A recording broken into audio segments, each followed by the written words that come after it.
bajo el puente del troll.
Hemos seguido el paso del dragón de manera inversa por el mundo. Hemos ido desde los dragones más modernos, los dragones que tenemos más claros en el imaginario colectivo, aquellos dragones que por lo general tienen 4 patas, un color rojizo, que a menudo destacan porque escupen fuego y que son bestias incontrolables y aterradoras, hasta por supuesto pues los dragones modernos, que son versiones del dragón europeo, que van cambiando dependiendo de la necesidad del medio o de la mitología. Y podríamos llegar a la época moderna, donde el gran paso del dragón es una combinación del dragón europeo de 4 patas, rojo, que escupe fuego, pero que tiene un poco más de la inteligencia y de la sabiduría del dragón oriental. Lo que no hemos hecho hasta el momento es visitar al dragón original, al dragón chino, al dragón japonés, al dragón coreano, a los dragones, digo dragones originales porque si vamos geográficamente y cronológicamente hablando de dragones, tenemos que saber que el dragón comienza en algún lugar del corazón de las civilizaciones, cerca de India. De India se mueve a China, de China se mueve a Corea y a Japón, no en ese orden, a Japón y después a Corea. Entonces, bueno, y es obviamente después importado de Oriente, que se va moviendo hacia Europa, y de Europa finalmente llega a América, ¿no? Un poquito redundante en cuanto a que mucho de lo que conforma a todas las civilizaciones se ha movido de la misma manera por el mundo. Esto es algo que he mencionado en estos programas y que discutíamos en los programas originales, en el programa original de Dragones, y es que antes se creía que el dragón había evolucionado en el imaginario colectivo de manera independiente. Hoy en día se sabe que esto es falso. Se sabe que realmente es el trabajo de viajeros, es decir, porque antiguamente se decía, bueno, quizá los dragones existieron porque un árabe y un chino y un indio y un europeo los imaginaron, y eso es demasiada coincidencia para que nunca se hayan conocido. Hoy en día sabemos que las culturas del pasado estaban más conectadas por viaje y comercio de lo que creemos. Entonces realmente pues esta cuestión, esta teoría de un imaginario colectivo no resiste hasta tiempos modernos, donde sabemos que las civilizaciones estaban más comunicadas de lo que creemos y que estos seres se corren, atraviesan fronteras de esta manera. Así que hoy comenzamos con el episodio Dragones 4, a diferencia del episodio anterior, donde, como lo digo, vamos de manera inversa, fuimos como de Europa a Medio Oriente y ahora vamos al Oriente Lejano, específicamente a comenzar por India. En India, en la antigüedad, había distintas tribus separadas acaso por sus ideologías o ideales religiosos. Estaban por un lado los brahmanes, sacerdotes hinduistas muy venerados que por lo general eran considerados sabios y que iban a aconsejar a los reyes y a la gente de alto poder. Y estaban otros grupos cuya religión, acaso considerada todavía pagana o lejana de lo iluminado y de lo espiritual, pues no les daba los mismos beneficios que a los brahmanes el hecho de ser consejeros de reyes. No enemigos, pero sí quizá lejanos de los brahmanes estaban los nagas. Los nagas o hombres naga, otra manera de llamarlos, eran considerados adoradores de serpientes, adoradores de reptiles, en una especie de religión más naturalista, más pagana. Y estos nagas, estos hombres reptil u hombres dragón, eventualmente, creían que dentro de su mitología existían 4 nagas o 4 tipos de naga que eran los guardianes de las distintas zonas del mundo. ¿Qué eran los naga o los nagas? Eran básicamente hombres sierpe, hombres serpiente. Se les representó gráficamente de distintas formas, ahorita hablaremos de ellas, pero primero se les clasificaba dentro de 4 categorías. Primero estaban los nagas celestiales, que eran los guardianes del palacio del cielo. Básicamente eran guardianes de el terreno de lo divino. Si querías atravesar al terreno de lo divino, tenías que pasar por donde estaban los nagas, estos nagas celestiales. Curiosamente, la segunda categoría eran los nagas divinos, que hacían crecer las nubes y hacían llover. Esto, vamos a ver, es una de las bases fundamentales para el dragón oriental. En número 3 estaban los nagas terrestres, que eran guardianes de ríos y desagües, no la mejor tarea, pero bueno, principalmente se les consideraba guardianes de los ríos. Y finalmente estaban los nagas ocultos, que eran guardianes de lo que estaba bajo la tierra, especialmente tesoros y minerales. Entonces, bueno, estas 4 categorías de nagas son quizá la fuente original del dragón. Y esto es muy interesante, que seamos capaces de rastrear el origen del dragón hasta un punto tan específico.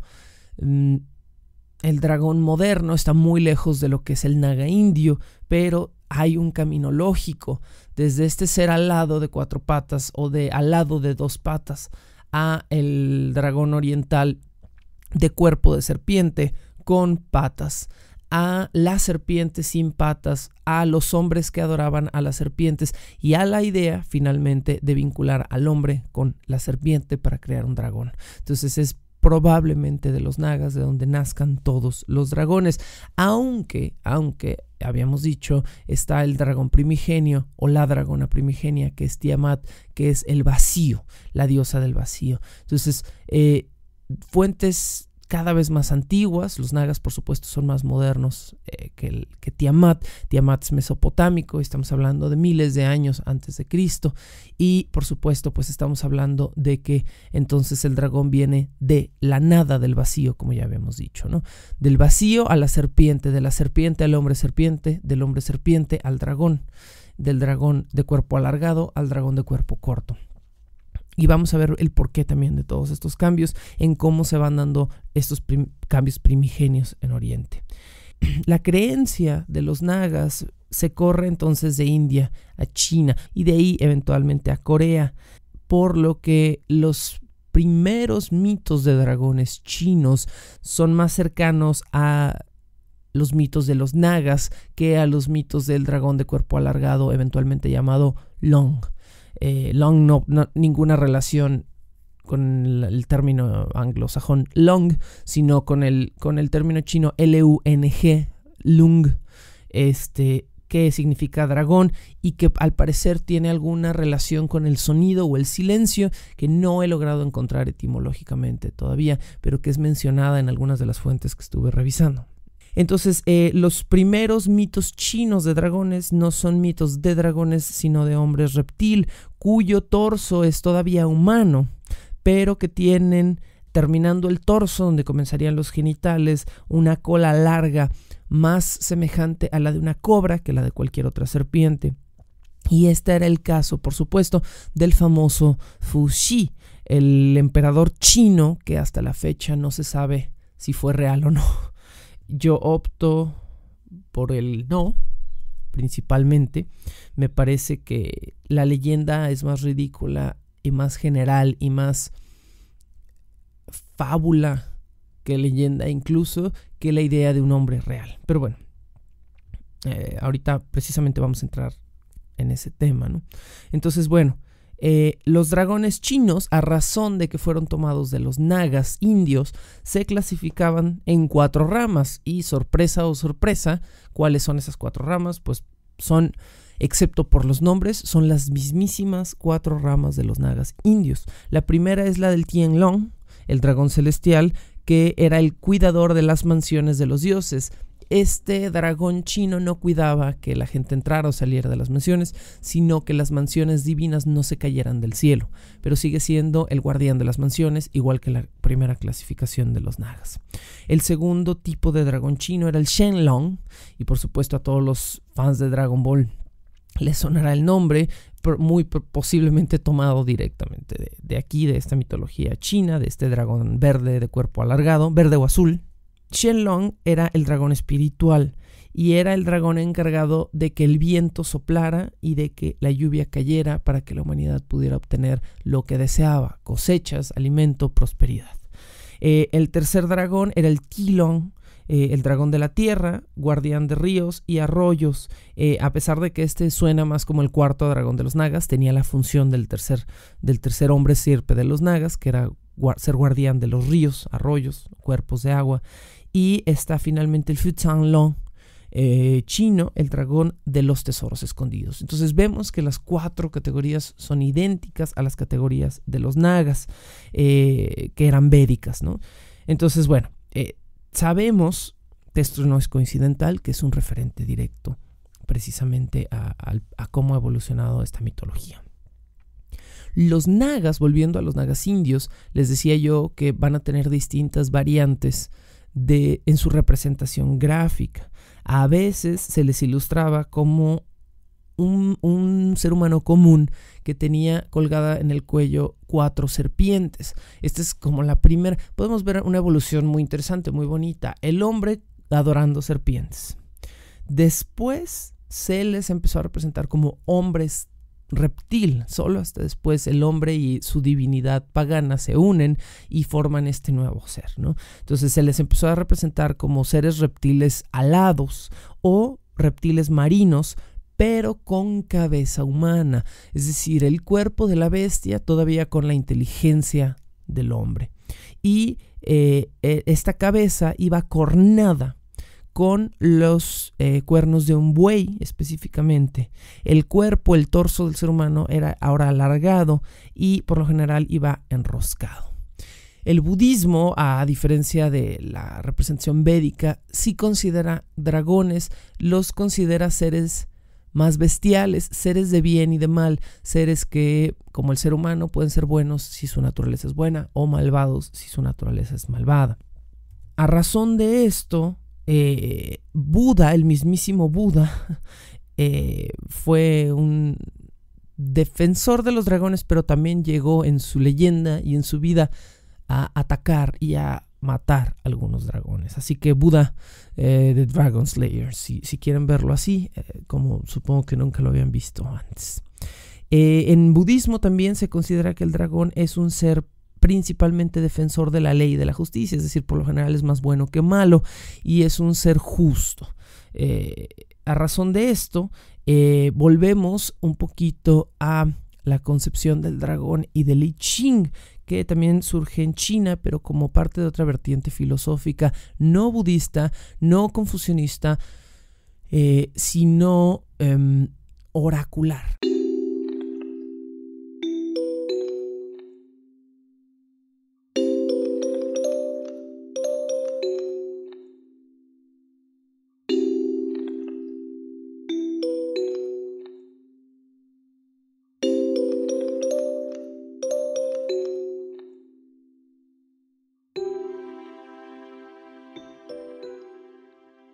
Ya hablamos una media temporada sobre el I Ching. Si se la perdieron, bueno, aquí hay un crash course, aquí hay un pequeño resumen de todo lo que hablamos finalmente en esa temporada. Y es lo siguiente: el I Ching es un oráculo que todavía existe hasta hoy en día. Su libro, en sus versiones más extensas, que son versiones dobles, que incluyen 2 traducciones del mismo texto, en su traducción más popular al alemán por el filósofo y psicólogo Richard Wilhelm, quien junto con Carl Jung fue uno de los 2 grandes defensores de la filosofía y el misticismo chinos como fuentes para analizar el inconsciente colectivo, que todavía estaba en boga en sus épocas, de la humanidad, para tratar de encontrar arquetipos repetidos en seres humanos de distintas culturas, de distintos trasfondos. Bueno, este I Ching, este oráculo, tiene como función, pues eso, ser un oráculo, guiar de cierta manera dentro de la gente que es creyente en las cuestiones sobrenaturales, y sirve como una especie de guía, de mapa, de lupa, de linterna, para tratar de ver más adelante en el tiempo o más atrás en el pasado, y informarnos a nosotros seres humanos de qué es exactamente lo que estaba sucediendo con nuestras vidas. Se le atribuye entonces el origen de el I Ching como oráculo y como filosofía a Fu Xi. Fu Xi está en los anales chinos como un emperador real que existió y que reinó China hace muchísimo tiempo. El problema con esto es que todos los anales lo describen como un hombre que de sus genitales hacia abajo era un hombre serpiente. Por ello dudamos de su existencia. Mucha gente va entonces a abogar por la existencia de Fu Xi, diciendo, bueno, muy probablemente fue un hombre común y corriente al que le atañían cualidades de dragón. Bueno, el problema es que Fu Xi parece, o sea, según su leyenda, parece haber sido el dador de todas las cosas, excepto que no existe prueba de todo lo que dio. Las cosas que se le atañen a Fu Xi filosóficamente, físicamente, espiritualmente, son cosas que parecen venir de más bien de una costumbre de años y lugares distintos, de un sincretismo, que de un solo hombre. Pero bueno, Fu Xi se considera el creador de la escritura ideográfica china, o sea, como si él hubiera inventado. Ay, le estoy pegando aquí a todos los cables, lo siento, es que estoy entre medio de como 5 cables grabando esto. Fu Xi se considera el creador de de una escritura, de todo un lenguaje, de todo un idioma, cosa que parece un poquito absurdo. Y no, bueno, esta es otra discusión de cómo los padres, por ejemplo, del italiano vulgar, fueron más bien pocos autores, bla, bla, bla, bla. O sea, es decir, sí podemos creer que hay lenguas que fueron moldeadas por pocas personas, pero que toda la ideografía china, que todo el kanji chino haya sido inventado por una sola persona es un poco difícil de creer. También se le considera el inventor de la pesca y de la caza, y es a esto a lo que me refiero. Son cosas que evolucionaron mano a mano con la humanidad, por ejemplo la pesca y la caza, no que fueron enseñadas a todos los seres humanos por una sola persona a la que se le ocurrió. Pero bueno, dice esta leyenda que es exactamente lo que fue, ¿no? Entonces, se dice pues que Fu Xi no solo tenía todos estos superdones y inventó todas estas cosas fregonas, sino que pues era mitad dragón, y que generó los 8 trigramas del I Ching. Se supone que estos 8 trigramas los vio escritos en el lomo de un caballo dragón que salió del río Amarillo. De nuevo, todo esto es una leyenda muy fantástica, muy confusa, que poco a poco, conforme la he repetido y la he estudiado y la he buscado en distintas fuentes, se ha ido aclarando un poquito. Para mí, por ejemplo, yo siempre encontré la mención al caballo dragón, el famoso Chouji, como algo un poco ridículo, que nunca se describe además, o sea, porque nunca te describen cómo es el caballo dragón. Entonces, en muchas de las descripciones que aparecen en esto, simplemente se menciona como Fuxi vio en el pelaje, en el pelo del caballo dragón, enredados y entre las manchas del pelo, estos 8 trigramas. Los 8 trigramas son símbolos, son signos, no son signos, son símbolos, son marcas conformadas por 3 líneas permutadas de 2 variantes, una línea cerrada y una línea cortada, una línea a la que le falta un pedazo en medio.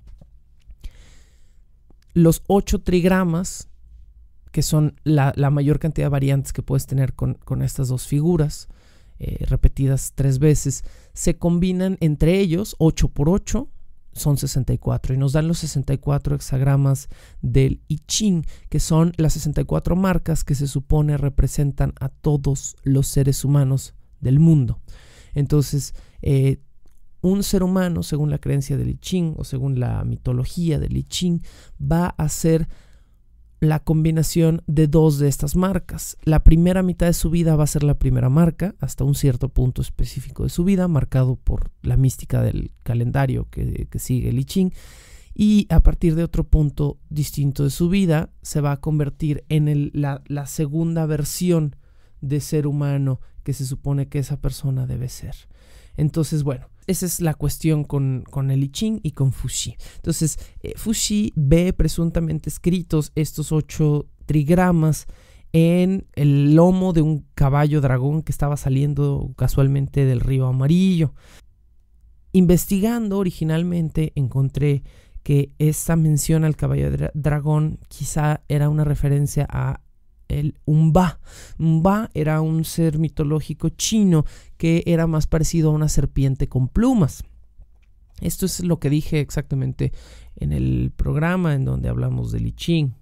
Ahora, he investigado más a fondo todavía esta mención y he encontrado algo que voy a mencionar más profundamente después, pero es el hecho de que dragón en Corea, que Corea es el primer gran país que adopta el I Ching como una filosofía casi religiosa. En Corea el término dragón se utiliza como adjetivo para demostrar grandeza en otra cosa.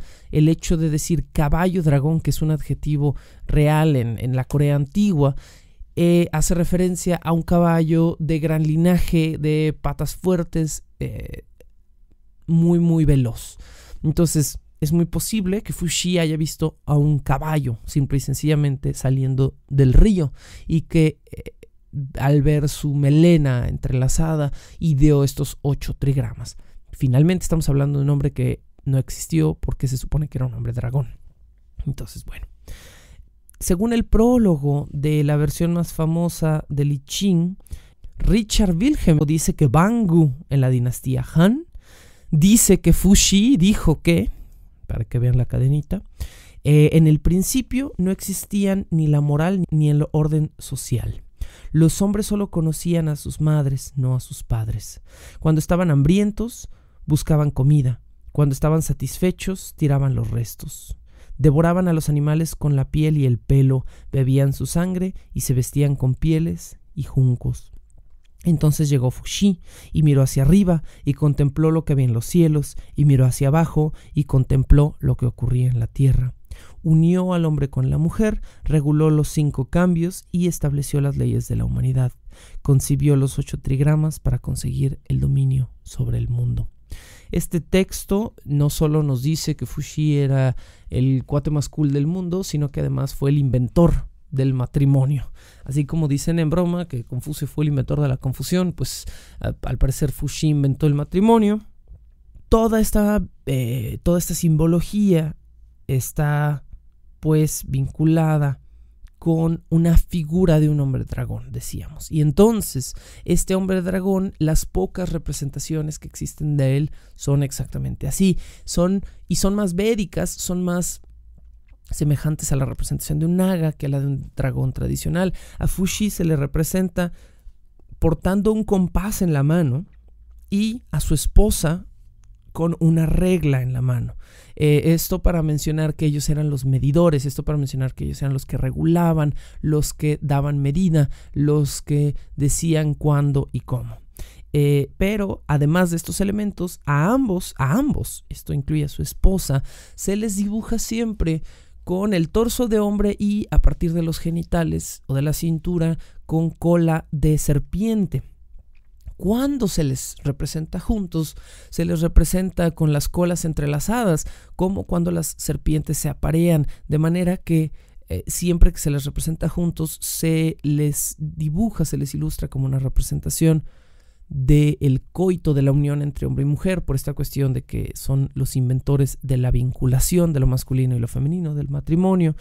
Y cuando Fuxi aparece solo, sin su mujer, se le ilustra siempre con un báculo en la mano, y este báculo tiene en la punta 2 serpientes que están teniendo sexo, que están entrelazadas en un coito, representando siempre la unión masculino-femenino. Entonces, el dragón no solo es la unión de lo animal con lo humano. En China, en el caso de Fuxi y todo lo derivado hacia Corea de él, es también la representación de lo masculino y lo femenino. Les comentaba yo pues que el término caballo dragón es una adjetivación que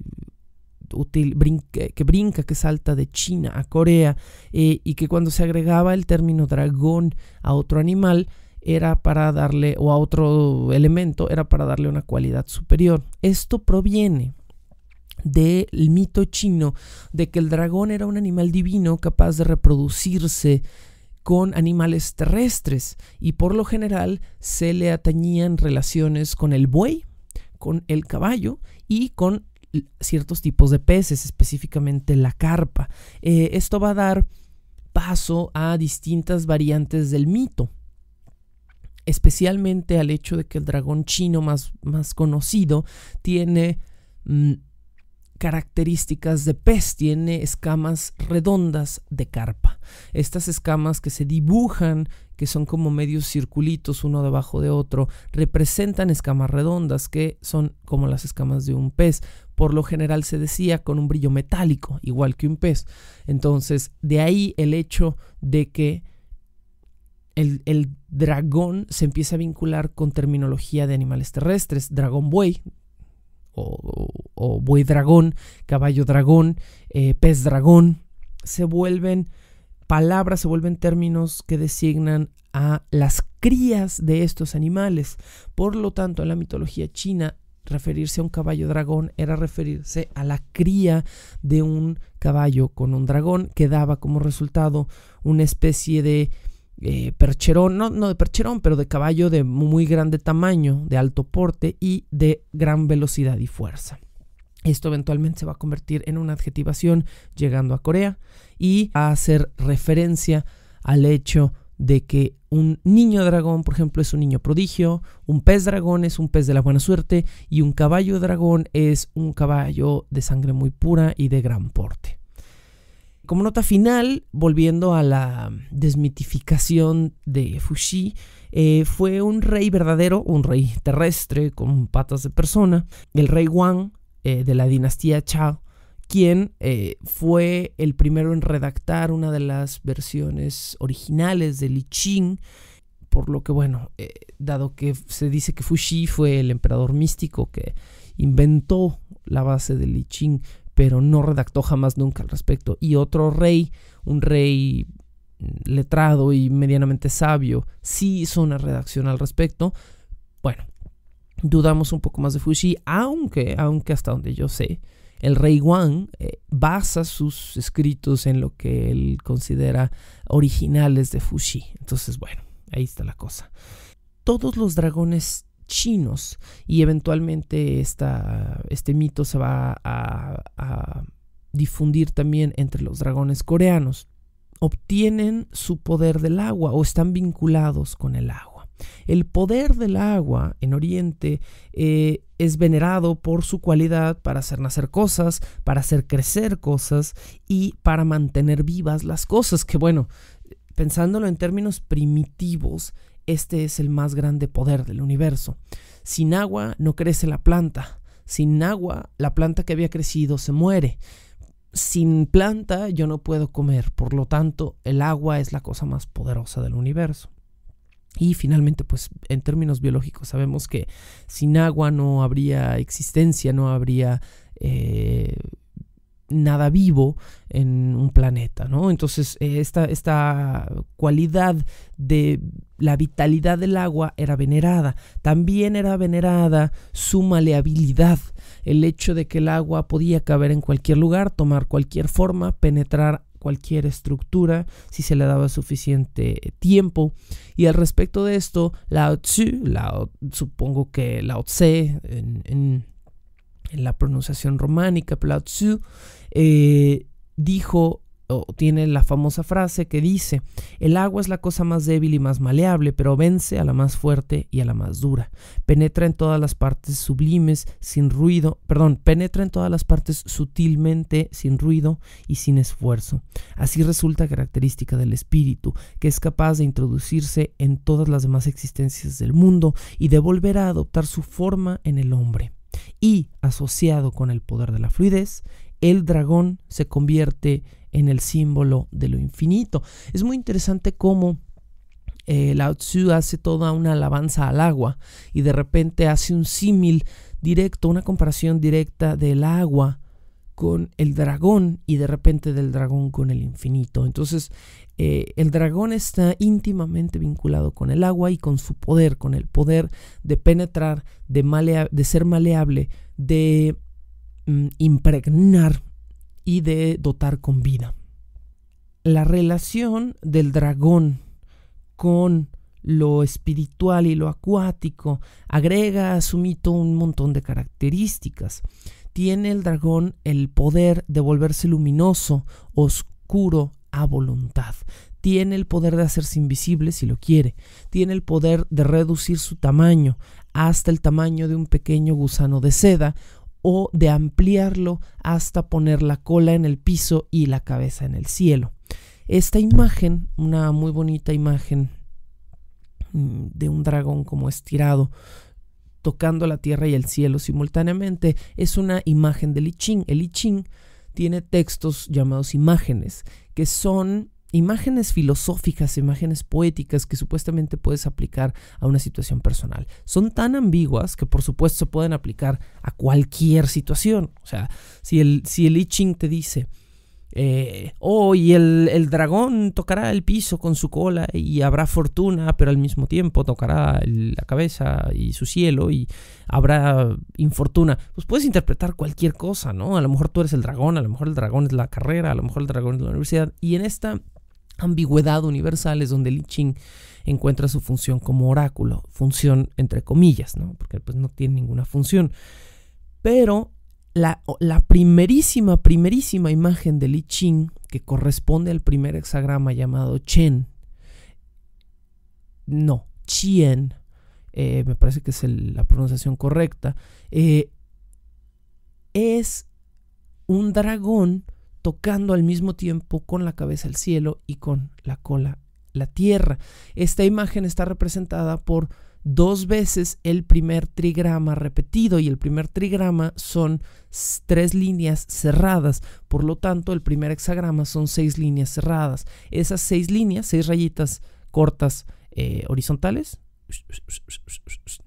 son, se supone, el cuerpo del dragón enredado, dando así como vueltitas como serpiente sobre sí mismo, mientras su cola toca el piso y su cabeza toca el cielo. Así que esta imagen china del dragón haciéndose grande es una imagen que permea en la filosofía incluso del I Ching.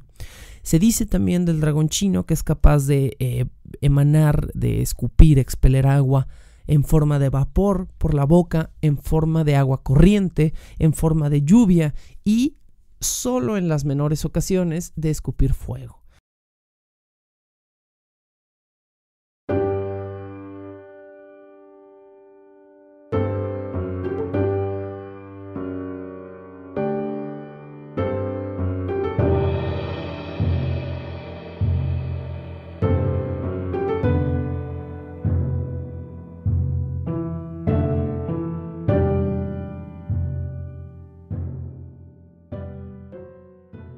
También se cree que el dragón es capaz de cantar o de producir un sonido que tiene una semejanza con un instrumento metálico, específicamente con un instrumento como de cobre, y que también su boca puede producir perlas o hielo. Esta cuestión pues vinculada con toda la cuestión del agua. Si el mar puede producir perlas, también el dragón. Si el agua puede congelarse, también el agua del dragón, ¿no? Entonces se van vinculando todos estos elementos. Según el libro Peya, un libro antiguo que habla de dragones, los dragones chinos nacen nacen de un huevo sobre el cual el papá dragón se pone a soplar. Sopla un viento muy muy fuerte. Temiendo que lo destruya, la madre dragona sopla otro viento haciendo una corriente que proteja al huevo. Por lo tanto, cuando el huevo encuentra las dos corrientes de lo masculino y lo femenino, se rompe con un sonido metálico y es cuando pueden hacer la cría del dragón. Muy, muy hermosa y filosófica la imagen del nacimiento de un dragón chino. Otro mito más reciente y mucho menos romántico y poético clama que un dragón hembra ya fertilizada, ya fertilizado sus óvulos, deposita los óvulos a manera más de óvulos que de huevos en la tierra, y la tierra sirve de matriz para gestar a estos pequeños dragones y que nazcan. Entonces, bueno, encontramos infinidad de variantes en lo que es el dragón y vamos a encontrar todavía más. Henry L. Hawley, un autor del libro Legend in Japanese Art, nos dice que, hablando en términos de mitología china, a pesar de que sea un libro japonés, a los dragones se les llama lung, porque se pensaba que eran sordos. Esta mención, que no es la primera vez que encuentro, como les digo, siempre hay una vinculación peculiar con el dragón y el sonido. El dragón y una voz de instrumento, el dragón y una resonancia fonética, el dragón y algo vinculado con sonido. Y me extrañó mucho encontrar esta mención en este libro. Dice que se pensaba que eran sordos por haber sido llamados long. Lamentablemente no soy para nada un experto en chino, no sé nada de chino. Usando las herramientas que tengo a mi alcance, estuve buscando una etimología. Encontré el kanji, que es el mismísimo kanji de Ryu en japonés.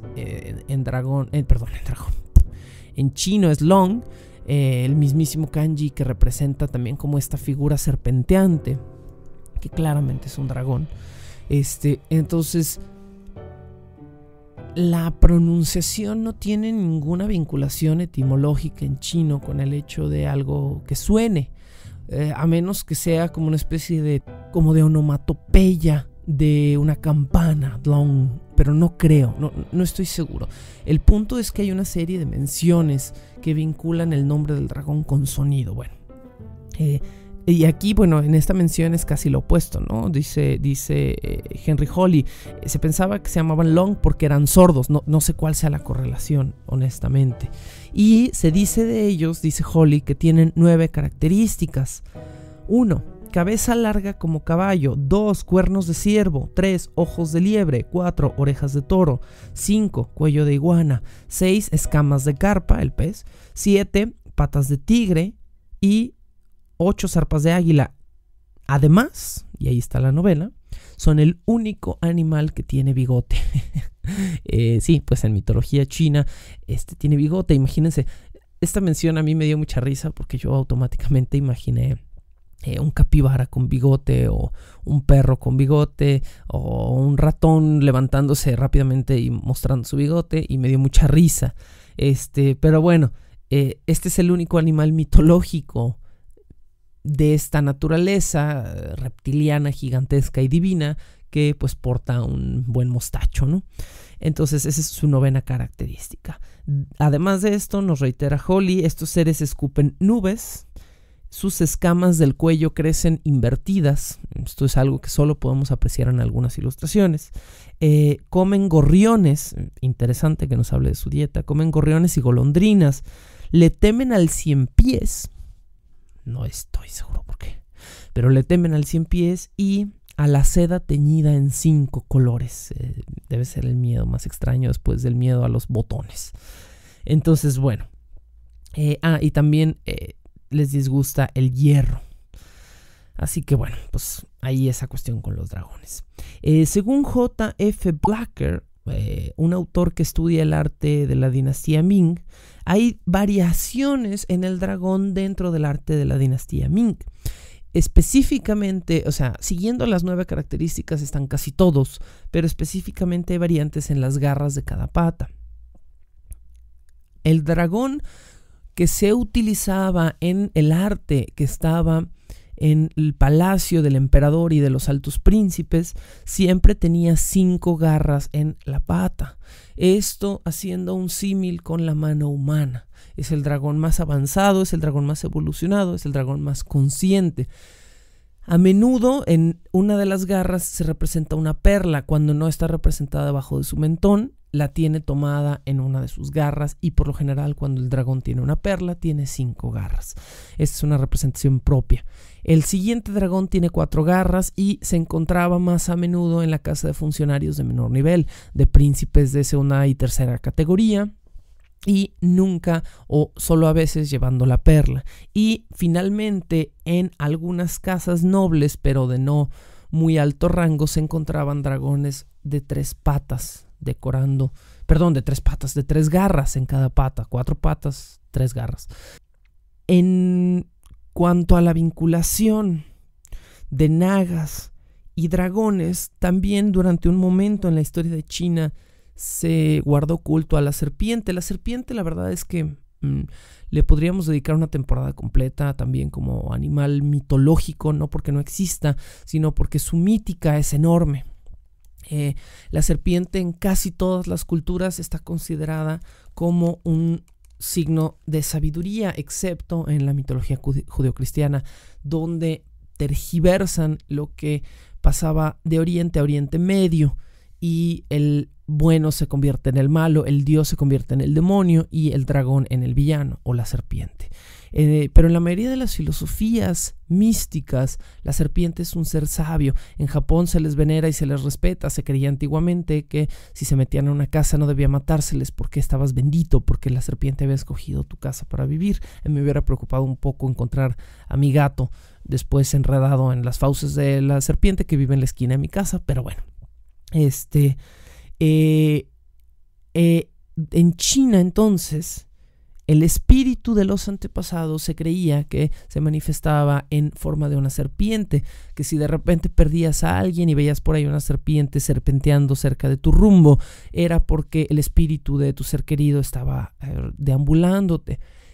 A razón de esto también se creía que el espíritu en conjunto de todos los seres queridos era representado por un dragón a manera de ser un espíritu colectivo. Es decir, que el gran espíritu, y así es como lo llamaban los chinos, con mayúscula gran espíritu, el espíritu colectivo de todos nuestros antepasados, era un dragón gigantesco.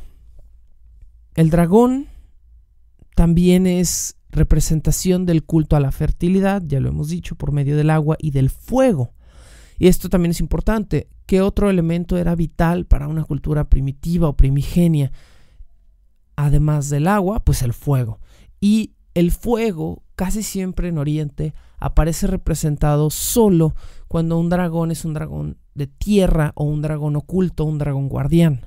Estos dragones ocultos, dragones guardianes, la cuarta categoría, tanto en los nagas como en los dragones chinos, es el dragón que protege tesoros bajo tierra. ¿Y cuáles son estos tesoros? Bueno, aquí podemos ver también cómo evolucionó la onda del tesoro hacia Europa. En Europa el dragón recolecta estos tesoros para ser más rico, para ser un ser codicioso. En China no. En China el dragón crea estos tesoros. A veces su aliento de fuego crea oro o metales preciosos o piedras preciosas bajo la tierra. A veces son sus lágrimas o sus escamas o sus desechos lo que genera estos minerales. Y por lo tanto, en Oriente, específicamente en China y en Corea antigua, se creía que los minerales, o que específicamente ciertos minerales preciosos, no debían ser excavados porque eran tesoros de un dragón dormido bajo la tierra y por lo tanto tenían que ser respetados. No toda tradición que nace del dragón, lamentablemente, es positiva. En cuanto a los dragones de la segunda categoría, de la tercera categoría, los dragones de río, había en China antigua la mala costumbre de pensar que cuando una niña o una mujer joven caía de una barca, de un puente o de una orilla de un río a las aguas, no debía de ayudársele, porque eso significaba que el espíritu del río, que era un dragón, había reclamado el sacrificio de una doncella, por lo general una mujer virgen. Entonces la gente decía: mi niña se cayó al agua. Bueno, pues seguro la está reclamando el dragón. No la ayuden, dejen a ver si se ahoga. Y entonces dejaban a la víctima luchar contra las aguas del río. Si la víctima se ahogaba, la gente se sentía en paz porque el dragón había sido apaciguado. Bueno, si la víctima sobrevivía, no la volvían a aventar al río ni nada tan barbárico, aunque sí me parece barbárica la costumbre de dejar que una persona se ahogue por inacción. Pero abucheaban a esta persona que acababa de salvar su propia vida por haberse negado a hacer un sacrificio para el dragón. Así que bueno, para que vean que todas las costumbres místicas, hasta las más orientales y mágicas y que el New Age alaba por ser las más civilizadas, tienen su lado bruto y estúpido, ¿no? Entonces, bueno, Corea, ya llegando casi al final de este episodio, Corea fue uno de los últimos países de Oriente que fueron infectados por la mitología del dragón. El culto en China al Long, al dragón, se convierte en el culto al Ryu japonés y eventualmente se convierte en el Ryong coreano. El Ryong coreano es una criatura considerada como un ser espiritual de cambio y poder, una criatura tanto atacante como defensiva, una criatura justa vinculada con el cielo, con el agua, con las estaciones, por supuesto con las nubes y con el movimiento. Toda esta cuestión del movimiento, de la energía en constante cambio es muy coreana, ¿no? Entonces, bueno, se ataba el destino del dragón coreano también con la tierra y con la formación de minerales, justo como decíamos ahorita. Y en Corea específicamente abunda esta creencia de que los dragones terrestres, o más bien de que los minerales terrestres eran sagrados y no debían ser explotados. Una leyenda budista coreana dice que no todos los dragones eran buenos, que dentro de las montañas del diamante existió un árbol sagrado al cual peregrinaban 53 monjes budistas que pues muy apaciblemente iban rezando de camino al lugar. Cuando llegan a la cueva donde crecía este árbol dentro de la montaña, los monjes se topan con que la cueva había sido habitada por 3 dragones. Estos monjes, que buscan razonar o dialogar con los dragones, no encuentran una buena respuesta. Los dragones, sintiéndose invadidos, comienzan a diezmar a estos 53 monjes, que siendo monjes hasta cierto punto pacifistas, tratan de buscar una solución pacífica al problema de estar siendo devorados por dragones. Yo no lo hubiera hecho, honestamente, en ese momento. Y deciden que si logran colocar una figura de Buda a los pies del árbol sagrado, van a estar bien. Unos últimos de los monjes que quedan vivos, no dice la leyenda cuántos, logran colocar la figura de Buda a los pies del árbol sagrado. Buda de esta manera apacigua a los dragones, que en el momento de ver el poder de Buda, quien había matado dragones, reculan al agujero que está en las raíces del árbol sagrado, se entierran ahí y los monjes, pues de la manera más apacible, si es que se le puede considerar apacible, toman un montón de piedras pesadas y encierran a los dragones. No los lapidan a golpes, pero sí los encierran en las raíces del árbol. Sus restos, se dice hoy en día, continúan dentro de una cueva en las montañas del Diamante, en Corea, donde sobre sus restos crece nuevamente el árbol divino que estos dragones, se me pasa a decir, habían arrancado con su aliento de viento al momento de ver cómo los monjes trataban de colocar en las raíces al Buda. Los monjes finalmente logran colocar en las raíces, después de que el árbol había sido arrancado, al Buda. Logran hacer retroceder a los dragones y el árbol vuelve entonces a crecer de las raíces. Se dice también en esta leyenda que hoy en día hay 53 figuras de monjes a los pies de este árbol que representan a los 53 monjes que murieron combatiendo a estos dragones. Bueno, una pequeña y bonita leyenda coreana. No que hubiera encontrado muchísimas más, porque el dragón coreano creo que es uno de los más desconocidos de todo Oriente, ¿no? Estamos más acostumbrados a ver al dragón chino y al dragón japonés, que son muy similares, que al dragón coreano.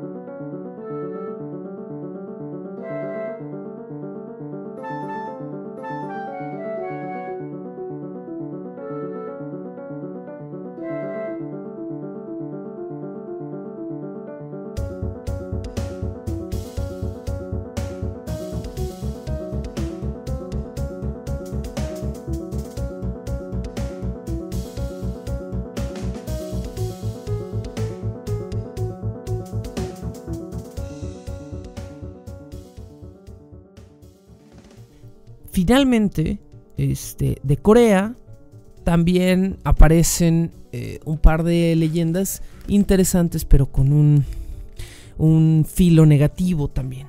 En Corea, a razón de la existencia de dragones y fantasmas y otros seres místicos, del miedo a estos seres, aparecen las mudang. Las mudang eran exorcistas, mujeres, exclusivamente mujeres, que solían danzar como parte de su acto ponían todo un show pues para que la gente les diera varo, y como parte de su acto y antes de hacer su exorcismo y todo su rollo, lo que hacían era bailar sobre el filo de una espada. Distintos antropólogos europeos que presenciaron este evento dicen que era fabuloso, o sea que era una danza muy impresionante ver a estas mujeres bailar sobre el filo de una espada, pero dentro de sus costumbres había algunas cuestiones negativas. Las mudang solían arrojar, ellas sí arrojar, no dejar que se ahogara, sino que arrojar a una virgen a las aguas de ríos para apaciguar a los dragones que estaban dentro. Entonces pues, llegaba una mudang a tu zona: oye, tuvimos problemas con esta cosecha, hay que apaciguar al dragón, ¿por qué no avientas a tu hija al río? Bueno, vamos, ¿no?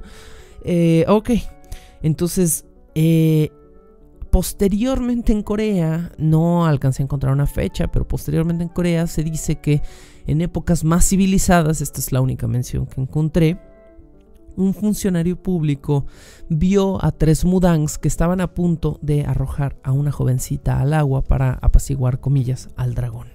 Antes de realizar el sacrificio, el funcionario público se acercó con las mudangs y les dijo: les voy a hacer una pregunta, ¿es realmente necesario que sacrifiquen a alguien para apaciguar al dragón? Y las mudang le dijeron: no, sí, es totalmente necesario que sea una mujer así y asado, y que sea una virgen, y que además tenga estas características, y etcétera, etcétera. Y el funcionario les dijo: ¿están segurísimas que si cambian estas características el dragón se va a enojar? No, sí, estamos súper seguras, esta es nuestra chamba, créenos. Ok. El funcionario público mandó entonces a sus guardias a arrojar a estas mujeres, que no eran jóvenes vírgenes doncellas, al río. Y conforme estas mujeres se ahogan en el río, el funcionario público le dice a la gente del pueblo que pues dejen de creer en tarugadas, porque miren lo que pasa cuando cambian las reglas, no pasa nada, excepto que se murieron 3 personas que estaban sacrificando a su gente, ¿no? Entonces se dice pues que en Corea, después de esta pequeña fábula oscura, las mudang dejaron por fin de deambular y de sacrificar doncellas cuando se enteraron que los políticos de la zona pues las estaban aventando a ellas al río para que no anduvieran con sus cuentos.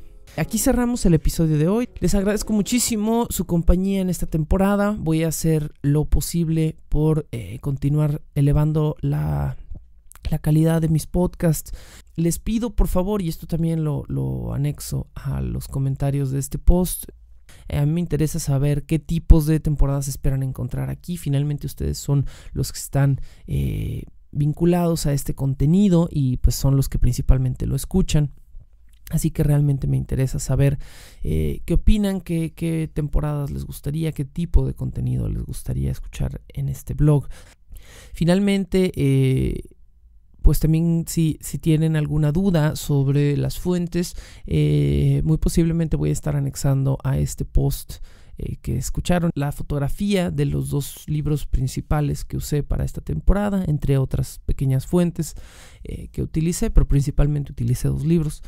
Y bueno, me interesa muchísimo saber cómo quieren moldear el contenido de este canal en el futuro. Vamos bien con esta cuestión de un podcast, un cuento. A mí me ha gustado muchísimo trabajar así porque me da muchísimo tiempo para trabajar más mis cuentos y por otro lado me da tiempo de hacer un podcast de calidad. Si fuera semana con semana, dado que tengo otros trabajos, en plural a lo largo de la semana, se me dificultaría un poquito más, pero hacia dónde quieren continuar con el contenido de este canal, eso me importa, qué temas les importa. Yo ya tengo pensadas un par de temporadas para lo que viene aquí dentro de Bajo el Puente del Troll. Entonces pues bueno, les agradezco mucho su participación, sus comentarios, por supuesto sus donaciones. Nos seguimos escuchando dentro de 2 semanas en otra pequeña producción donde probablemente tengamos un nuevo tema y una nueva temporada, dependiendo de lo que ustedes me digan. Y pues bueno, yo ya estoy pensando en qué cosas investigar al respecto. Hasta pronto, esto fue Bajo el Puente del Troll.